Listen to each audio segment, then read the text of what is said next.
দেখো ভাই, একটা কথা আছে না যে যেটা হয় সেটা ভালোর জন্য হয়, এটা সত্যি কথাই বলে। কারণ রিসেন্টলি সনির স্পাইডারম্যান সিনেম্যাটিক ইউনিভার্সে সেটাকে ক্যান্সেল করে দেওয়া হয়েছে। যে পরিমাণে হেগেছে বক্স অফিসে এবং এত বাজে রেটিং রিভিউ প্রত্যেকটা সিনেমা, এটা বন্ধ হওয়ারই ছিল।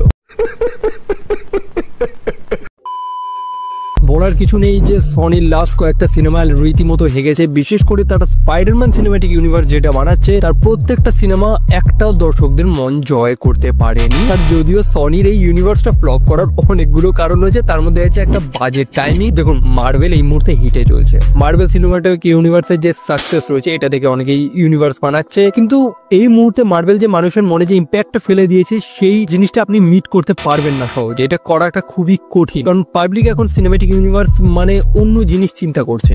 সিনেম্যাটিক ইউনিভার্স আগেও ছিল, ফ্র্যাঞ্চাইজি আগেও ছিল, কিন্তু মানুষের মনটা যেভাবে চেঞ্জ হয়েছে, সেই মার্কেটটাকে, সেই ট্রেন্ডটাকে ধরাটা খুবই কঠিন। ডিসি এটা করতে পারেনি, ফেল্ড হয়েছে। আপনি নিজেও ফেল্ড হয়েছে, লোকের থেকে শেখা উচিত ছিল কিন্তু করেনি। আপনি ব্যাক টু ব্যাক ফেলিওর নিয়েছেন। এছাড়াও আরো অনেক কারণ রয়েছে, যেমন আপনি মার্ভেলের সাথে কোলাবোরেশন করছেন স্পাইডারম্যানকে নিয়ে। আপনার স্পাইডারম্যানের সাথে তো অন্যান্য চরিত্রগুলোও তো রয়েছে, আপনি সেগুলোকে কোলাব করুন। খুব লিমিটেড কোলাব করেছে তারা এমসিইউর সাথে, মার্ভেলের সাথে। সনি যদি নিজের চরিত্রগুলোকে একটু ফেমাস বানাতে হতো, তাহলে অন্যান্য চরিত্রগুলোকে ইনক্লুড করা দরকার ছিল, বিশেষ করে ভেনম। ঠিক আছে, এগুলোকে করানো দরকার ছিল। আমরা প্রিটি মাচ শিওর ফিউচারে ভেনমকে দেখাবো, কারণ ভেনম এত বড় একটা চরিত্র।